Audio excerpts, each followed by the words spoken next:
네, 하나님 말씀 같이 봅니다. 사무엘상 19장입니다.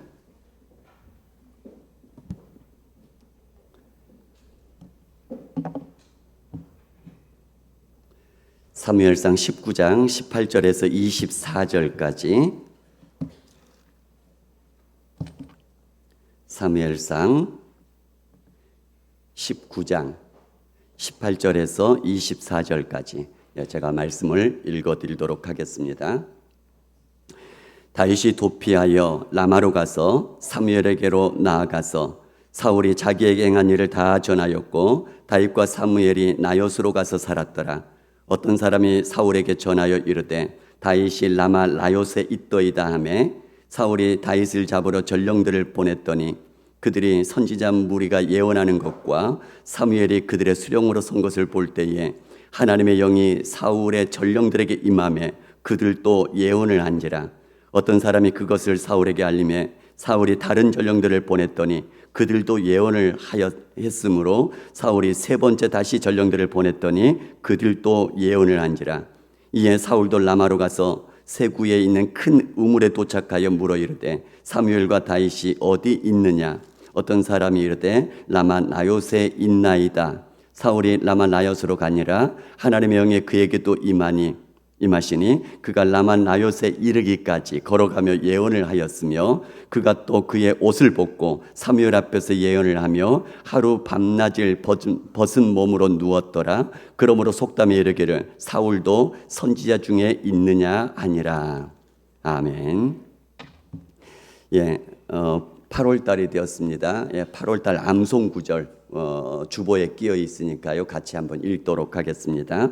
누가복음 15장 7절 말씀 같이 읽습니다. 시작. 내가 너희에게 이르노니 이와 같이 죄인 한 사람이 회개하면 하늘에서는 회개할 것 없는 의인 99으로 말미암아 기뻐하는 것보다 더하리라. 아멘. 다시 한번 누가복음 15장 7절 시작. 내가 너희에게 이르노니 이와 같이 죄인 한 사람이 회개하면 하늘에서는 회개할 것이 없는 의인 99으로 말미암아 기뻐하는 것보다 더하리라. 아멘. 말씀 묵상하면서 한 영혼 회개하게 만드는 우리 모두가 될 수 있기를 주님의 이름으로 축복합니다. 같이 기도하겠습니다. 하나님, 오늘 또 살아계신 하나님, 능력과 권세가 많으신 하나님, 여전히 우리의 하나님이 되어주시는 그 하나님 아버지 앞에 머리 숙입니다. 하나님의 말씀 앞에 머리를 숙이오매 우리에게 필요한 말씀 들려주시고 그 말씀이 여전히 우리들에게도 역사해 주시는 능력이 되게 하여 주시옵소서. 예수님 이름으로 기도드립니다. 아멘.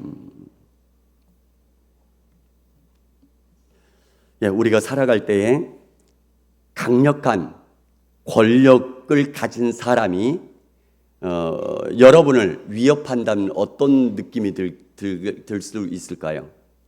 강력한 권력이 여러분을 위협할 때 어떤 느낌이 들까요?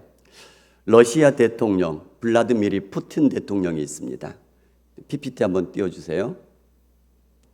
이 사람이 누구냐면 알렉산드로 리트비넨코라는 사람으로 전 러시아 연방 보안국의 요원이었습니다. 그런데 푸틴의 잘못된 것들, 러시아의 잘못된 것들 때문에 영국으로 망명하여서 그들의 독재, 그들의 잘못된 것들을 서방 세계에 폭로를 했죠. 그러다가 2006년도에 이 사람의 예전에 같이 일했던 그 동료가 같이 찾아와서 차를 마시는데 홍차를 같이 마시다가 그 차를 마시고 사망했습니다.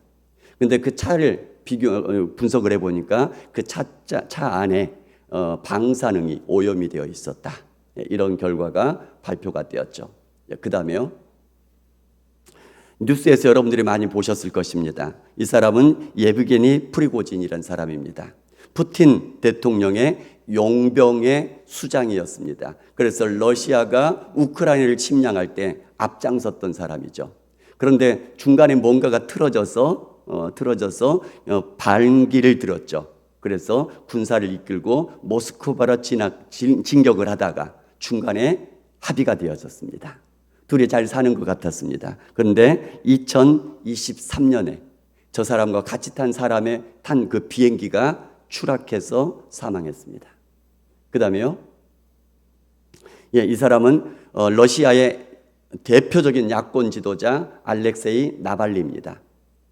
이 사람이 독극물로 중독이 되어서 거의 죽을 지경인데 독일에서 이 사람을 치료를 해줬죠. 살아났습니다, 극적으로. 그리고 본국에 러시아에 귀국을 했는데 귀국하자마자 공항에서 붙잡혀서 시베리아 감옥으로 가게 됩니다. 그리고 나서 2024년도에 그 감옥에서 이유도 밝히지도 않고 사망했다라고 발표를 했습니다. 어떻게 느껴지시나요? 절대 권력에게 한번 찍히면요.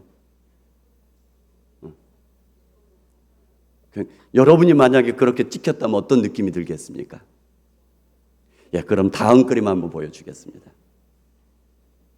사울 왕이 다윗을 죽이려고 계속해서 위협합니다. 창으로 던져서 죽이려고 했고요. 전령들을 수없이 보내서 죽이려고 했고요. 사울이 직접 군사를 이끌고 쫓아다니면서 죽이려고 합니다. 다윗의 심정이 어떻겠습니까? 죽음의 두려움과 고통이, 공포가 그에게 있지 않겠습니까? 내려주시기 바랍니다. 강력한 절대 권력이 작정하고 죽이겠다고 위협하면요, 극도의 두려움에 빠지게 될 것입니다. 사울이 죽인 자는 천천히요, 다윗은 만만히로다. 사람들이 이런 외침 소리를 듣고 사울의 다윗의 대적이 되었고 계속해서 죽이려고 시도를 하고 있었습니다. 사울에게 악령이 들어서 다윗이 수금을 타주면서 그를 위로해 주죠. 치료해 주죠. 그때 손에 들려있는 창을 던져서 다윗을 죽이려고 했는데 다윗이 2번이나 피하여서 도망갔습니다. 사울왕이 자기의 맏딸 메랍을 다윗에게 아내로 주겠다고 얘기를 하면서 블레셋과 싸워라. 그러면 아내로 주겠다. 사위 삼겠다. 이런 얘기입니다. 그 말은 무슨 얘기냐면 블레셋에 들어가서 싸우다 자연스럽게 죽게 하려고 만든 것이었죠. 그런데 다윗은 내가 왕의 사위 될 자격이 없습니다 하면서 겸손하게 거절을 하죠. 그럼으로써 살게 됩니다. 나중에 사울 왕의 또 다른 딸 미갈이 다윗을 사랑하고 있는 것을 알게 되어지고는 이제는 그 미갈을 아내로 주겠다라고 얘기를 하고 다윗이 아까는 왜 빠져나갔죠? 자기는 자격이 없다 이렇게 생각했기 때문이에요. 그래서 사울이 신하들에게 명령합니다. 비밀리에 다윗을 찾아가서 너는 왕도 이렇게 좋아하고 우리도 이렇게 좋아하니 너는 충분히 왕의 사위가 될 자격이 있어 하고 부추기게 만듭니다.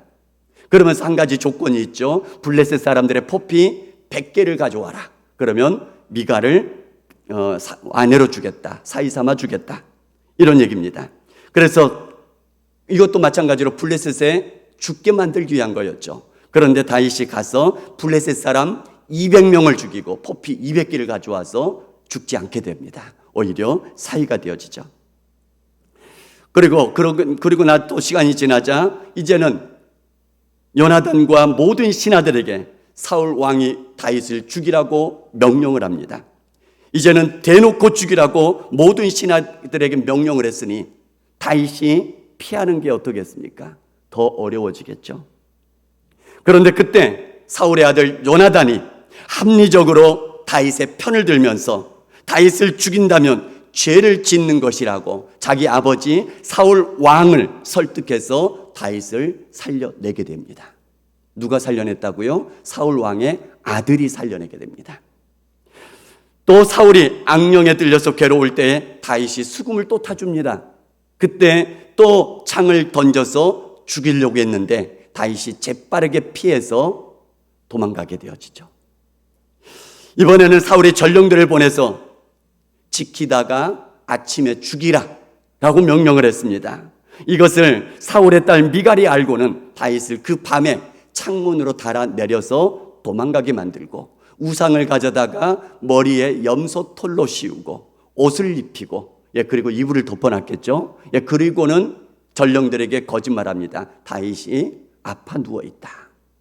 그래서 그냥 돌아가서 보고를 하자 다시 전령들을 보내서 침상태 데려와라. 봤더니 그렇게 우상을 가지고 꾸며놓고 이미 빼돌렸더란 얘기입니다. 사울왕이 분노해서 자기 딸 미갈에게 얘기를 합니다. 왜 이렇게 했느냐. 미갈은 거짓말을 하죠.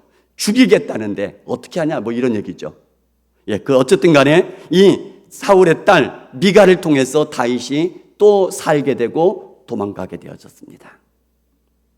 다윗이 도피하여 라마에 있는 사무엘에게 가서 사울이 행한 일을 다 말하고 다윗과 사무엘이 나요새 가서 살았더라 이렇게 말씀하고 있습니다. 오늘 본문이 시작이 되어집니다. 라마는 사무엘의 고향 마을입니다. 나요새는 원래 의미가 뭐냐면은 거처들이라는 어떤 장소, 거처들이라는 단어의 말입니다. 이 말은 무슨 얘기냐면 선지자들의 공동체가 있는 그런 장소, 기숙사 같은 장소, 학교와 같은 장소. 그래서 이걸 가지고 우리가 추론하는 것이 뭐냐면은 사무엘이 세운 선지자 학교였을 것이다 라고 우리가 추론을 합니다. 어떤 사람이 사울에게 이것을 얘기를 합니다. 그래서 전령들을 보내죠. 죽이려고. 그런데 그 선지자 무리가 예언하는 모습을 보고 사무엘이 그들의 수령으로 선 것을 볼 때에 하나님의 영이 그 전령들에게 임하게 되어지니까 다윗을 죽이려고 하는 것 그거 잊어버리고 예언을 하고 있더란 얘기입니다. 그런 모습들을 어떤 사람이 또 사울에게 알리니까 또 다른 전령들을 보냈는데 그 전령들도 하나님의 영에 사로잡혀서 예언을 하고 있습니다. 세 번째 사울이 전령들을 보냈지만 그들도 예언을 하면서 다윗을 잡는 것을 잊어버립니다. 그러자 사울이 직접 라마 나웨스로 지금 나옵니다. 그 사울에게도 하나님의 영이 임하게 되니까 사울이 라마 나요새 이르기까지 걸어가면서 예언을 하게 되어지고요. 사울이 옷을 벗고 사무엘 앞에서 예언을 하면서 하루 밤낮을 벗은 몸으로 누웠더라라고 얘기를 하고 있습니다. 그래서 속담에 사울도 선지자 중에 있느냐라는 말들이 회자되기 시작했다. 다시 말하면 사울이 다윗을 죽이는 것 불가능하게 되었다는 얘기입니다. 못 죽였다는 얘기가 되는 것이죠. 절대 권력을 가진 사울 왕이 처음에는 은밀하게 다윗을 제거하려고 했었습니다. 그러나 번번이 실패했죠. 이제는 공공연하게 죽이려고 합니다. 그런데 처음에 그 아들이 나서서 다윗을 살려냅니다. 또 한 번은 다윗이 재빠르게 창을 피해서 살게 되어집니다. 또 한 번은 그의 사울의 딸이 미갈이 나서서 아버지를 속이고 다윗을 살게 도망가게 만들어줘 버립니다. 이제는 하나님의 영이 사울 자신에게 임하여서 하나님 앞에서 예언하고 있으면서 다윗 잡는 것을 잊어버리게 만들고 다윗을 살려주게 되더란 얘기입니다. 다윗은 하나님을 사랑하는 하나님의 마음에 합한 사람이었습니다. 다윗은 이스라엘 나라를 위해서 헌신하였고 사울 왕을 위해서 헌신했던 사람이었습니다. 그래서 블레셋과 목숨 걸고 싸웠던 사람이었습니다. 사울 왕이 의심하는 것처럼 사람들의 말에 전혀 마음이 휩쓸리지 않았던 다윗이었습니다.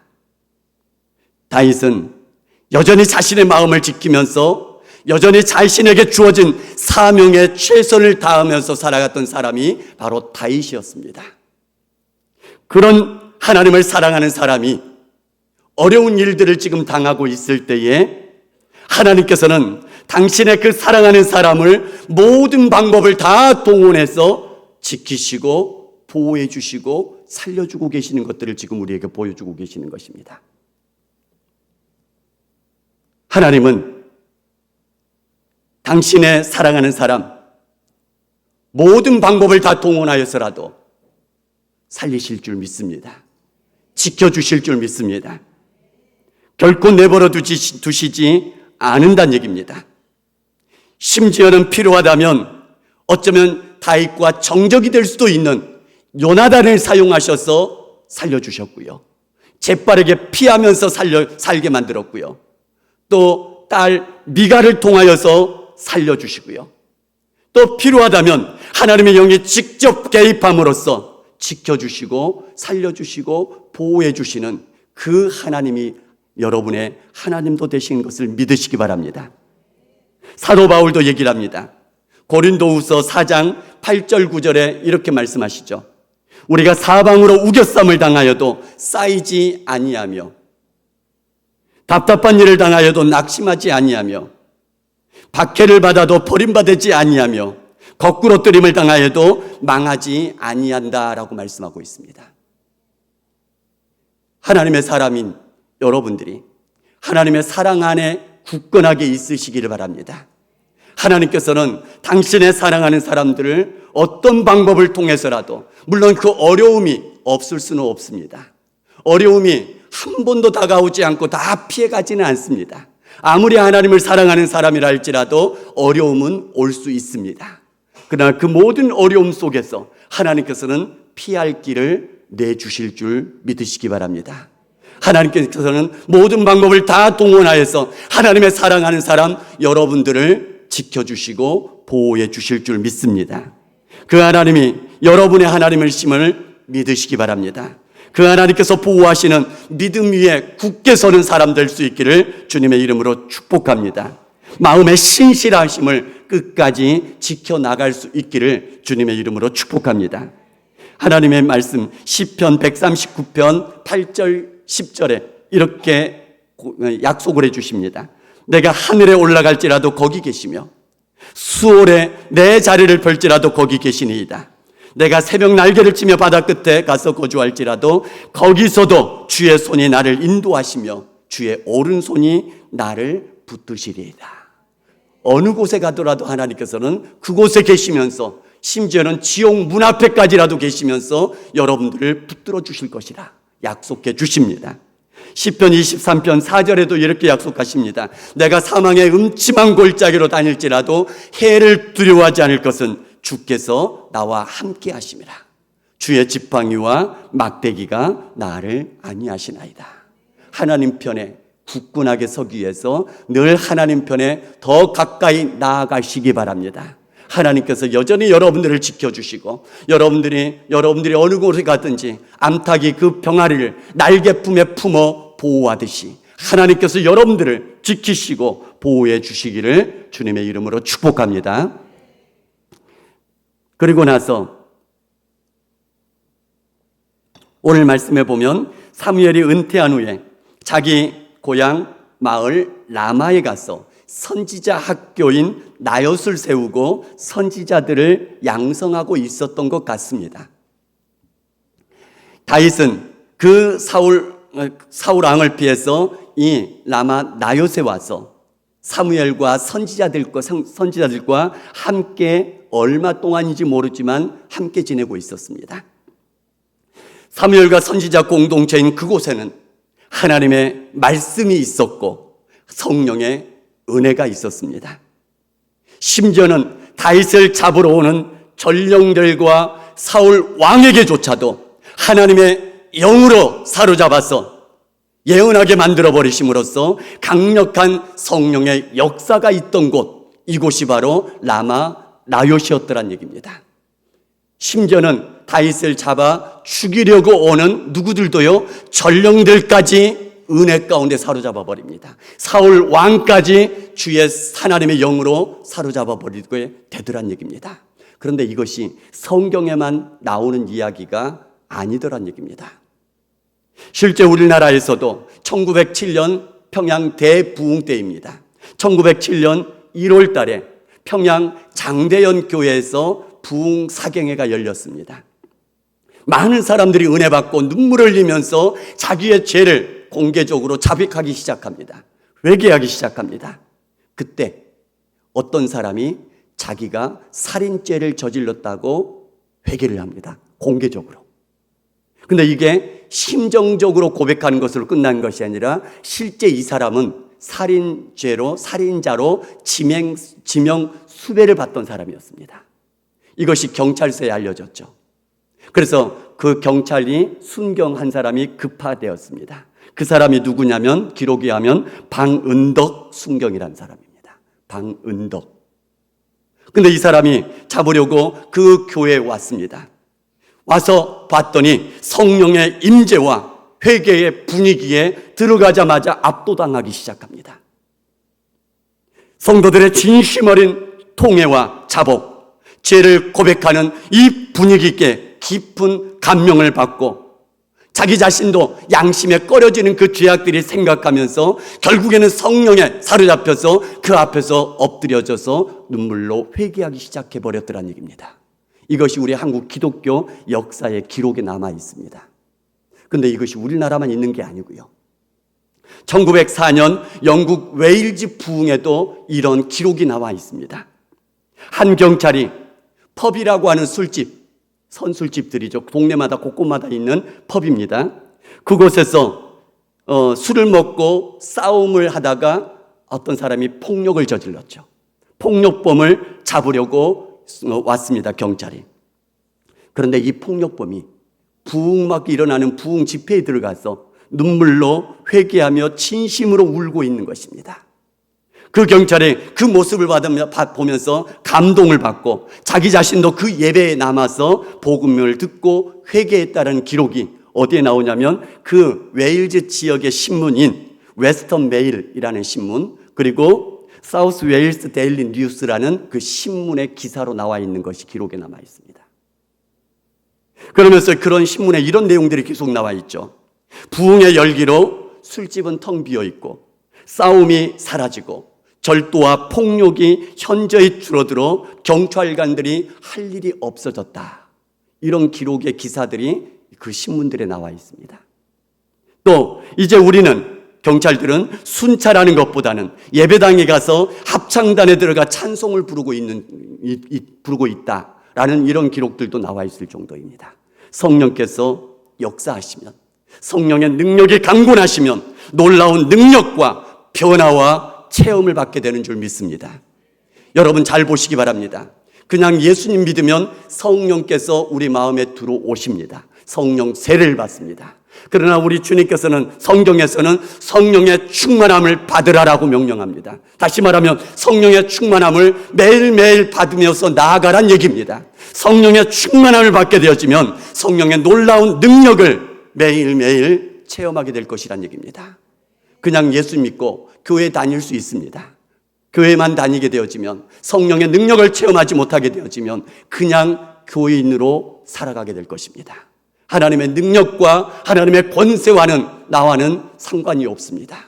다른 사람들은 경험하고 고백하며 간증하는데 나는 그것이 무엇인지 도대체 알지 못하면서 그냥 교회 생활하는 사람들 많이 있을 수 있을 것입니다. 그러나 성령의 능력에 사로잡히시기를 바랍니다. 성령의 충만함을 받으시기 바랍니다. 그때에 하나님께서 놀라운 능력을 체험하게 하실 것이고, 놀라운 변화를 체험하게 하실 것이고, 놀라운 은혜를 체험하게 만들어 주실 줄 믿습니다. 다윗은 두 가지로 은혜를 체험했던 것 같습니다. 첫 번째는 개인적으로 광야에서 양을 칠 때 하나님과 단둘이 깊은 영적인 교제 안에 들어갔던 것 같습니다. 그래서 이렇게 고백하는 것이죠. 여호와는 나의 목자시니 내가 부족함이 없습니다. 어디에서도요? 광야에서도. 언제 그걸 체험하는 것이죠? 광야 생활 때 하나님과 단둘이 깊은 교제 가운데 들어가면서 은혜를 체험한 이런 모습입니다. 그러나 다윗이 지은 시편들을 쭉 읽어보면 성전 건축하기를 힘씁니다. 그리고 레인들로 찬양하도록 힘씁니다. 그러면서 성전 공동체를 이루어 예배와 찬양이 끊어지지 않는 그런 영적인 공동체를 꿈꾸면서 그렇게 찬양하며 그렇게 기도하는 내용들이 많이 나오는 것들을 보게 됩니다. 바로 아마도 이 라마 라요스에서, 이 선지자 공동체에서 성령의 놀라운 은혜를 체험한 이것이 경험이 되어져서 하나님 안에서 성전 공동체 함께 만들려고 애써간 모습이 되었던 것으로 보여집니다. 우리에게도 이 두 가지가 다 있을 수 있었으면 좋겠습니다. 개인적으로도 하나님과 단둘이 깊이 기도하면서 하나님과 영적인 교제 가운데 들어갈 수 있기를 바랍니다. 그러면서도 하나님의 말씀과 성령의 은혜가 넘쳐나는 그런 우리 성천교회 공동체 함께 만들어갈 수 있기를 주님의 이름으로 축복합니다. 그러기 위해서는 교회의 일원이며 지체인 나 한 사람 한 사람이 그 성령의 은혜를 체험하기 위해서 하나님 앞에서 성령 충만함을 바라보면서 날마다 간절함으로 나아갈 수 있기를 바랍니다. 그 은혜와 그 보호하심이 여러분들에게도 체험될 수 있기를 주님의 이름으로 축복합니다. 그러면서 세상의 위협과 고통이 있을 때에 하나님의 성령의 은혜 안으로 들어가시기 바랍니다. 단순히 교회로 나아가란 이런 얘기가 아니라 교회 공동체의 성령의 은혜 안으로 들어가시길 바랍니다. 성령의 은혜와 보호하심이 여러분들에게 늘 함께 해주시고 여러분들을 감싸 안아 주실 수 있기를 주님의 이름으로 축복합니다.